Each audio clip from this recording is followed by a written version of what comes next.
நேற்று மனதில் இருந்த கவலை இப்போது இல்லை. இன்றைய மகிழ்ச்சி நாளை தொடருமா என்று தெரியவில்லை. நிலையானது என்று எதுவுமே இல்லை.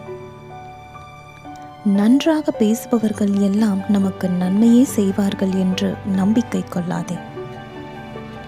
பேசும் வார்த்தைகள் உங்களுடையதாக இருந்தாலும் கேட்கும் காதுகள் மற்றவருடையது.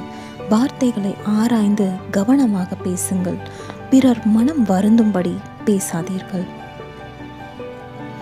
முயற்சிக்கு நீங்கள் அடிமையானால் வெற்றி உங்களுக்கு அடிமையாகும். சோதிப்பது காலமாக இருந்தாலும் சாதிப்பது நீங்களாக இருங்கள். தனிமை ஒருவனை உருவாக்கவும் செய்யும், உருகுலைக்கவும் செய்யும். தனிமையை கையாளும் விதம்தான் முக்கியம். நீங்கள் ஒருவரின் வாழ்க்கையில் விளக்கேற்றினால் அது உங்கள் வாழ்க்கை பாதையில் பிரகாசத்தை கொடுக்கும். ஒருவரின் குணத்தை பற்றி விமர்சனம் செய்வது மிகவும் எளிது. அவர் பயணித்த அதே பாதையில் நாம் பயணிக்காத வரை. நமக்கென்று ஒரு அடையாளம் கிடைக்கும் வரை பிடித்ததை நம்மால் முயன்றவரை முயற்சி செய்வோம்.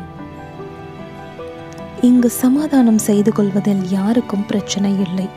யார் முதலில் சமாதானம் செய்வது என்பதுதான் பிரச்சனை. வறுமையில் வாடி நிற்பவனுக்கு தத்துவம் தேவையில்லை. வறுமையே அவனுக்கு பல தத்துவங்களை கற்றுக் கொடுத்திருக்கும். நம்மை விட்டு யார் விலகினாலும் நம் இயல்பு மாறாதவரை இழப்பு நமக்கு இல்லை. நிகழ்காலத்தை அனுபவித்து ரசிப்பதுதான் வாழ்க்கை. அது எதிர்காலத்தின் போராட்டம் அல்ல. எங்கு கூச்சல் அதிகமாக இருக்கிறதோ அங்கு உண்மையான அறிவு இருப்பதில்லை.